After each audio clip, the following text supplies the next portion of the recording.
قرآن میں اللہ نے کیا کہا ہے؟ وَجَعَلْنَا نَوْمَكُمْ سُبَاتًا. میں آپ کو ٹینشن ڈپریشن سے بچنے کی اصل چیز بتا رہا ہوں. قرآن کیا کہتا ہے؟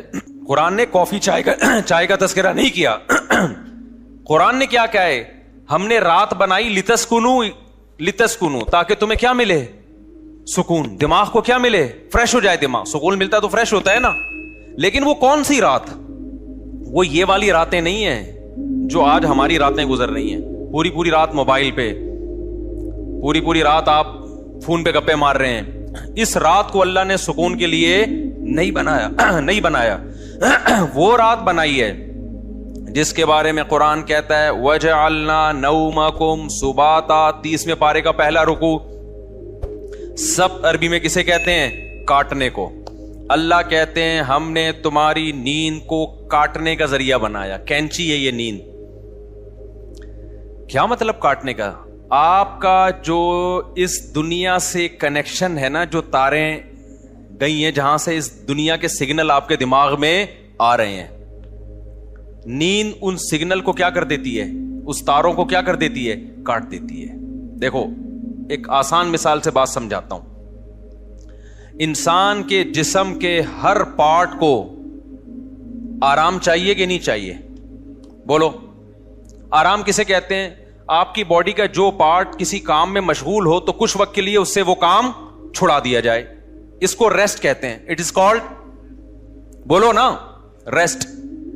مثال کے طور پر میں بول رہا ہوں، اب میرے گلے کا کام ہے بولنا. بولتے اگر میں کبھی خاموش ہی نہ ہوں تو مجھے گلے کو آرام دینے کے لیے کچھ وقت کے لیے کیا کرنا پڑے گا؟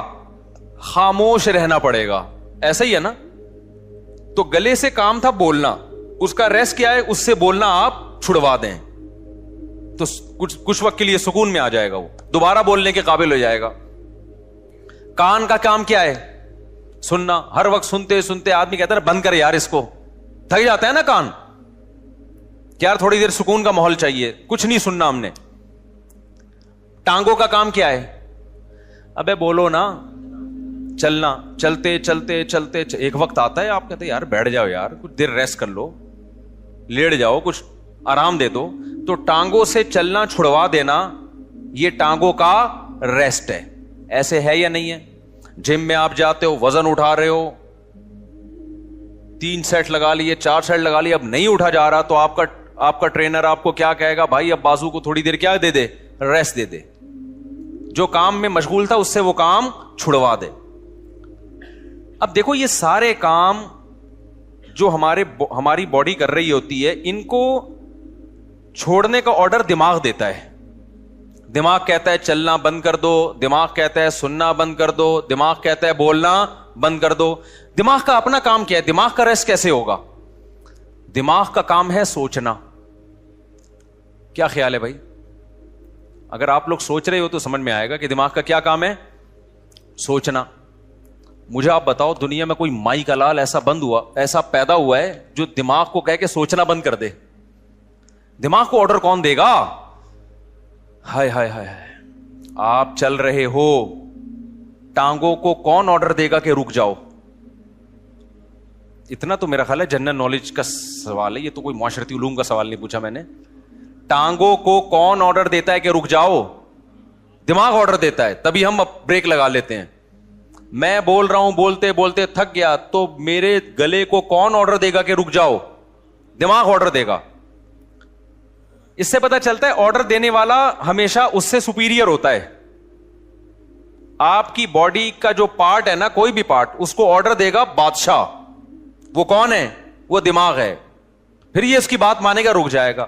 کیونکہ ہمارے ٹانگوں کے پاس سوچنے کے لیے دماغ نہیں ہے، وہ خود نہیں رکیں گی، ان کو آرڈر اوپر سے آئے گا. لیکن دماغ کو آرڈر کون دے گا کہ سوچنا بند کر دے؟ نہیں ہے بات.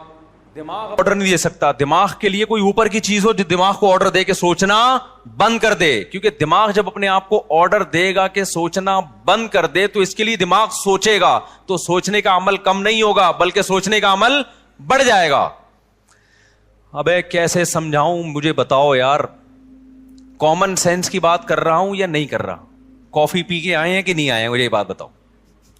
اگر کافی کی عادت نہیں ہے نا، پھر بغیر پیے بھی دماغ فریش ہوگا. اگر عادت پڑ چکی ہے تو ایک ایک کپ آپ کو پلانا پڑے گا, اس کے بغیر کھوپڑی میں بات نہیں آئے گی. یہ نقصان ہے کافی کا.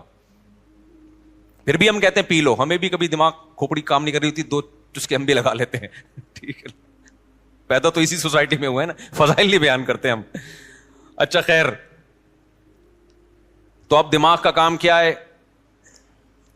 دماغ کو سکون ایسے ملے گا سوچنا چھوڑ دے. اب آپ کیا کرو گے؟ اب آپ بیٹھ گئے, ٹانگوں کو آرڈر دیا رک جاؤ, ٹانگیں رک گئیں. کمر تھک گئی ہے بیٹھے بیٹھے, کمر کو آرڈر دیا بھائی لیٹ جا, لیٹ گئے بھائی. اب دماغ تھک گیا آپ کا, اب آپ دماغ کو آرڈر دے رہے ہو سوچنا بند کر دے. دماغ کا باپ بھی سوچنا بند نہیں کرے گا بلکہ اور سوچے گا. تبھی تو اوور تھنکنگ کی ایک بیماری ہے نا. لوگ کہتے ہیں ہم جب سونے کے لیے لیٹتے ہیں تو اس وقت تو بالکل ہی نیند اڑ جاتی ہے ہماری. ویسے چلتے پھرتے رہیں گے نیند آئے گی, بیٹھے ہوئے نیند آ رہی ہے, سونے کے لیے لیٹے اور نیند کے علاوہ اب سب کچھ آنا شروع, کیونکہ دماغ اب نیند کے بارے میں سوچنا شروع کر دیتا ہے کہ سو تو نہیں سویا, صبح دیر ہو جائے گی, دماغ خراب ہوگا, یہ ہوگا. اس سے نیند آنے کے بجائے کیا ہوتی ہے, اس ٹینشن سے نیند اور اڑتی ہے. سمجھ میں آ رہی ہے بات؟ تو اس کا حل اللہ نے کیا رکھا ہے؟ اللہ نے کہا یہ تمہارے بس میں نہیں ہے کہ تم سو جاؤ, کیونکہ تمہارے پاس جو سب سے پاورفل پارٹ ہے نا وہ دماغ ہے. اس دماغ کے کنٹرول میں میں نے تمہارے سارے پارٹ دے دیے ہیں. دماغ کس کے کنٹرول میں ہے؟ وہ میرے کنٹرول میں ہے. وہ کسی کا باپ بھی نہیں سلا سکتا جب تک میں نہیں چاہوں گا. لہذا تم نے کیا کرنا ہے؟ سونے کے اسباب اختیار کرنے ہیں. سونا تمہارے بس میں نہیں ہے. اسباب کے بتی بجھا دی, لیٹ گئے, سکون کا ماحول ہو گیا, پنکھا چلا دیا, یا نیند کی گولی کھا لی, بہت زیادہ ہو گیا تو یہی ہوگا نا. تو اس سے نیند کی گولی بھی آپ کو یاد رکھو سلاتی نہیں ہے.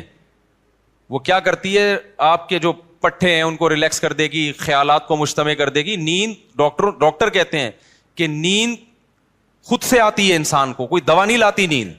دوا یہی ہے کہ وہ اسباب پیدا کر دیتی ہے, اس کے سکون کے اسباب پیدا کر دیتی ہے. لیکن دوا ڈائریکٹ نیند لانے والی اب تک کوئی دوا میری معلومات کے مطابق ایجاد نہیں ہوئی, جو ڈاکٹر کہتے ہیں. تو اب کیا ہوتا ہے؟ اب اللہ تعالیٰ بیچ میں آتے ہیں. اللہ تعالیٰ کہتے ہیں وَجَعَلْنَا نَوْمَكُمْ سُبَاتًا, تم اسباب اختیار کرتے ہو, لیٹ جاتے ہو. ہم کیا کرتے ہیں؟ تمہاری نیند, ایک کینچی لے کر آتے ہیں ہم, کیونکہ ہم جو سوچنا بند نہیں کر رہے نا, وجہ اس کی کہ ہمارے دماغ کا اس دنیا سے کنیکشن ہے. یہ کنیکشن جب تک ختم نہیں ہوگا اس وقت تک آپ سوچنا بند نہیں کر سکتے. آپ جب سونے کے لیے لیٹے, دن بھر کے خیالات ہیں, ابے یہ آیا تھا, یہ ہوا تھا, دوسری شادی, تیسری شادی, میرے بیان کسی نے سنے ہو, ٹھیک ہے نا, شادی نہیں ہو رہی یا ہو گئی ہے تو مصیبت. میرے جس نے بھی بیان سنے ٹینشن میں, وہ بھی ٹینشن میں جس کی نہیں ہو رہی, اور جس کی ہو گئی ہے وہ اس سے بڑی ٹینشن میں کہ یار یہ میں کیا کر بیٹھا ہوں. تو ٹینشنوں میں اور یہ اور وغیرہ وغیرہ 20 قسم کے آپ نکالتے چلے جاؤ دماغ سے. نہیں, اللہ کہتے ہیں میری قدرت کام کرتی ہے. میں کیا کرتا ہوں, اس کے جو لنک ہے نا, جتنے جہاں سے لیڈ آ رہی ہے اس کو, یہ دنیا سے آ رہی ہے نا, یہاں سے اس کے دماغ کا میں کنیکشن کیا کر دیتا ہوں, ساری تاریں, پاور ہی ختم ہو گئی. ارے میرے بھائی, بچہ کمپیوٹر پہ بیٹھا ہو, ہل کے نہ دے رہا ہو, پولیس بلا لی, بیٹا ہٹ جا یہاں سے, نہیں ہل رہا ہو, تو آخری حل آپ کے پاس کیا ہے, وہاں سے پاور کھینچ دو, پاور ہی نکال دو, ایسی کی تھے تار ہی کاٹ دو بیچ میں سے. اب چلے گا؟ اب پہیہ لگا کے تو چلے گا, ویسے نہیں چلے گا کمپیوٹر. واللہ میاں بھی کہتے ہیں وَجَعَلْنَا نَوْمَكُمْ سُبَاتًا, ہم نے تمہاری نیند کو دماغ اور اس دنیا کے کنیکشن کا کاٹنے والا, یہ نیند ایک کینچی ہے جو کیا کرتی ہے, تمہارے دماغ کا اس دنیا سے کنیکشن ختم. اصل بات جو میں بتانا چاہ رہا تھا, اللہ قرآن میں کیا کہتا ہے کہ تمہیں سکون دماغ کو اس وقت ملے گا جب کافی پیو گے, نہ چائے پینے سے, نہ چرس پینے سے, ہیروئن پینے سے, نہ دماغ کے سکون کے لیے اللہ نے نیند بنائی ہے. اور وہ والی نیند جو تمہارا اس دنیا سے کنیکشن ختم کر دے. کیونکہ ہم نے بہت سے لوگوں کو دیکھا ہے سو رہے ہوتے لیکن سب پتا ہوتا ہے کہ کیا ہو رہا ہے. اس کا مطلب ان کی نیند نہیں ہوتی ہے. گھوڑے بیچ کے سونے والی نیند کا اللہ ذکر کر رہا ہے قرآن میں. آپ دیکھ لو نا آج کل جو نیندیں ہو رہی ہیں, سو رہے ہیں اور سب سن بھی رہے ہیں کہ ہو کیا رہا ہے, بیگم کیا باتیں کر رہی ہے, کس کی غیبتیں کر رہی ہے, گھر میں ساس کتنے دن سے آگے ٹھہری ہوئی ہے, جا کیوں نہیں رہی ہے, مہنگائی بڑھ رہی ہے, اسٹیبلشمنٹ نے یہ کیا کر دیا اور فلانے نے یہ کیا کر دیا اور مہنگائی کو یہ کیوں ہو گیا وغیرہ وغیرہ 20 قسم کے مسائل، اور سو بھی رہا ہے. ذرا سی بات کرو تو کہتا ہے کیا. اچھا سوتے سوتے بتا رہا ہوتا ہے چپ ہو جاؤ میں سو رہا ہوں. ابے تجھے پتا کیسے چلا اگر تو سو رہا ہے بھائی. کہتا ہے چپ ہو جاؤ میں کیا کر رہا ہوں، سو رہا ہوں. میں ایک دفعہ سو رہا تھا، گھر والوں نے مجھے اٹھایا کہ دروازے پہ کوئی ہے، تو میں نے کہا مجھے اٹھایا کیوں، کیا نیند خراب نہ ہو جائے نا. میں نے کہا نیند تو ہو گئی خراب، نیند تو ہو گئی خراب. تو گھوڑے بیچ کے سونا، غرق ہو کے سونا، بے ہوش ہو کے سونا، یہ والا سونا کون سا سونا ہے جس کو اللہ نعمت قرار دے رہا ہے اور جو دماغی سکون کا ذریعہ ہے. آج کل یہ والا سونا مارکیٹ سے شارٹ. کیوں شارٹ ہے؟ اس میں ہمارے اپنے گناہ بھی ہیں. اب یہ میرا ٹاپک نہیں ہے لیکن غصے پر کچھ 2 ہفتے سے بیان چل رہا تھا نا، تو اس کو بھی لگا دیتا ہوں اسی کے ساتھ. میں نے بتایا تھا نا آج کل جو ہر آدمی توے پہ بیٹھا ہوتا ہے نا غصے میں، اس کی ایک بہت بڑی وجہ کیا ہے؟ نیند پوری نہ ہونا. لوگ کہتے ہیں ہم تو 7-7 گھنٹے سو رہے ہیں. بھائی آپ سو تھوڑی رہے ہیں، 7-7 گھنٹے آپ سونے کی کوشش میں لگے ہوئے ہیں. اس میں کبھی دیکھو 3 کیفیتیں ہوتی ہیں. ایک انسان اس دنیا میں ہوتا ہے اور ایک بالکل قبر میں ہوتا ہے موت کے بعد. ایک بیچ کی کیفیت بھی ہوتی ہے، کچھ برزخ کی چیزیں دیکھ رہا ہوتا ہے اور کچھ اس دنیا کی چیزیں. قرآن سے پتہ چلتا ہے یہ ایک بیچ کی کیفیت ہوتی ہے جس میں کچھ یہاں کچھ وہاں. بالکل نیند میں بھی ایسا ہی ہے. اللہ نے نیند کو موت سے تشبیہ دی ہے. نیند میں بھی ایسا ہی ہے، یا تو آپ پورے جاگے ہوئے ہیں جیسے بھی بیٹھے ہوئے ہیں، یا آپ پورے سو رہے ہوتے ہیں. آپ کا اس دنیا سے کوئی رابطہ نہیں ہوتا، کچھ پتہ ہی نہیں ہوتا کون رو رہا ہے کون ہنس رہا ہے، سردی ہے گرمی ہے خزاں ہے طوفان آ رہا ہے نہیں آ رہا. اور ایک بیچ کی کیفیت ہوتی ہے جس میں آدھے آدھے خواب بھی دیکھ رہے ہیں اور آدھے آدھے جاگ بھی رہے ہیں. اس والی نیند سے میرے بھائی سکون نہیں ملتا. تو یہ جو گہری نیند ہے نا، اس کے لیے کچھ کام کرنے پڑتے ہیں جو آج کل مارکیٹ سے شارٹ چل رہے ہیں. اور شریعت پہ عمل کر نہیں سکتے جب تک گہری نیند لیتے نہیں ہو، کیونکہ اسلام میں اخلاق کی بہت زیادہ ویلیو ہے. نبی صلی اللہ علیہ وسلم نے فرمایا انسان اچھے اخلاق کے ذریعے تہجد پڑھنے والے اور کثرت سے روزے رکھنے والوں کے مقام تک پہنچ سکتا ہے. یعنی اس کی زندگی میں تہجد بھی نہیں ہے اور روزے بھی نہیں ہیں، لیکن اخلاق کا اتنا اچھا ہے تو اللہ اس کو کس کے ساتھ حشر کریں گے؟ تہجد گزاروں کے ساتھ. اور حدیث میں آتا ہے کہ ایک تہجد گزار اور کثرت سے روزے رکھنے والا برے اخلاق کے ذریعے جہنم کا ایندھن بن سکتا ہے. حدیث کا مفہوم ہے. کیوں؟ بد اخلاقی کی وجہ سے کبھی بیوی سے لڑے گا، کبھی پڑوسیوں سے لڑے گا، کبھی کمیٹی سے لڑے گا، کبھی امام سے لڑے گا، کبھی مؤذن سے لڑے گا، کبھی اسے پٹا، کبھی گاڑی تھوڑی سی آگے آگے اس کو اٹھا کے ٹھوک دیا. ٹھیک ہے نا؟ تو ساری نیکیاں اس کی کیا ہو رہی ہیں؟ ضائع. کیونکہ ہمیں حدیث سے پتا چلتا ہے کہ جو شخص لوگوں پہ ظلم کرتا ہے قیامت کے دن اللہ بدلہ ایسے لیں گے کہ اس کی نیکیاں اٹھا کے اس کے پلڑے میں ڈالنا شروع کریں گے. حتیٰ کہ ایک گالی بھی ناحق دی نا کسی کو تو اس کے بدلے میں بھی اس کی نیکی کہاں جا رہی ہے؟ وہاں جا رہی ہے. اور جب اس کی نیکیاں ختم ہو جائیں گی تو اللہ پھر کیا کریں گے؟ جس نے ظلم کیا ہوگا بد اخلاقی کی ہوگی اس کے گناہ اس کو دینا شروع کر دیں گے. میں سمجھا پا رہا ہوں اپنی بات؟ تو اس سے پتا چلتا ہے بد اخلاقی، بدتمیزی، ہر وقت جلے کٹے رہنا، نیگیٹو سوچ رکھنا، یہ چیزیں اچھے اعمال کے باوجود انسان کو جہنم کا ایندھن بنا دیتی ہیں. اور خوش اخلاقی کے لیے جو میڈیکلی جو ہمارے لیے سب سے زیادہ امپورٹنٹ چیز ہے وہ کیا ہے؟ وہ گہری نیند. تو یہ ہمارے مذہب کا حصہ ہوئی کہ نہیں ہوئی ہے؟ اتنی زیادہ حدیث میں اہمیت ہے نیند کی کہ ایک صحابی آئے، انہوں نے عرض کیا کہ یا رسول اللہ میں ساری رات تہجد پڑھوں گا کیونکہ اللہ نے آپ کی تو ساری خطائیں معاف کر دی ہیں، آپ تو رات کو آرام بھی کرتے ہیں، میں ساری رات تہجد پڑھوں گا، سوؤں گا نہیں. آپ نے فرمایا مر رغب عن سنتی فلیس منی، جو میرے طریقے سے اعراض کرے گا وہ مجھ میں سے نہیں ہے، کیونکہ اصلی و ارقد، میں تو نماز بھی پڑھتا ہوں اور آرام بھی کرتا ہوں. نبی کو معلوم تھا یہ ساری رات تہجد پڑھیں گے نیند پوری نہیں ہوگی، تو پھر آگے نتیجہ کیا نکلے گا؟ آگے نتیجہ یہ نکلے گا کہ وہ تہجد بد اخلاقی کے ذریعے ضائع کریں گے. یہ سمجھتے ہو بات کو؟ تو میں جو نیند اتنا کر رہا ہوں نا، کوئی میڈیکل سائنس کا شعبہ ہی، لیکن میں اس کو اس لیے بیان کر رہا ہوں کہ اس کا مذہب سے بھائی بہت گہرا تعلق ہے. اصلی و ارقد حدیث میں آتا ہے میں تو نماز بھی پڑھتا ہوں اور آرام بھی کرتا ہوں. تم کون ہو بھائی جو نماز ہی پڑھتے رہتے ہو, آرام نہیں کرو گے رات کو؟ اور ہمارے نبی صلی اللہ علیہ وسلم کی نیند گہری تھی, اتنی گہری تھی کہ آپ صلی اللہ علیہ وسلم کے ہلکے سے خراٹے کی آواز بھی آتی تھی. جب انسان بہت تھک کے سوتا ہے اور گہری نیند سوتا ہے تو جن کو خراٹوں کی بیماری نہیں بھی ہے ان کے ہلکا ہلکا تیز سانس کی آواز آتی ہے. تو ہمارے نبی صلی اللہ علیہ وسلم بھی جب سوتے تھے, آرام کرتے تھے, تو آپ سے معمولی خراٹوں کی آواز آیا کرتی تھی. یہ اس کی علامت تھی کہ آپ صلی اللہ علیہ وسلم کی نیند ہلکی نہیں تھی بلکہ گہری نیند تھی. سمجھتا نہیں ہے نا بات کو. اب گہری نیند کے لیے پھر وہ ٹپس ہیں, وہ پھر وہ ڈاکٹروں سے پوچھیں, آپ اس ڈاکٹر سے پوچھیں خود سو رہا ہو ٹائم پہ, کیونکہ ڈاکٹر خود 3-4 بجے کلینک بند کر کے آ رہے ہوتے ہیں, سمجھ رہے ہو نا. تو لیکن اس میں چند چیزیں, ورزش کرے انسان, یہ چائے کافی وافی ان چیزوں سے اپنے آپ کو اس عذاب سے جان چھڑائے. بہت ہی کچھ شوق ہے تو چائے پی لو, وہ بھی دن میں 2 کپ بہت زیادہ ہے, لیکن ثواب سمجھ کے وہ بھی نہ کرو.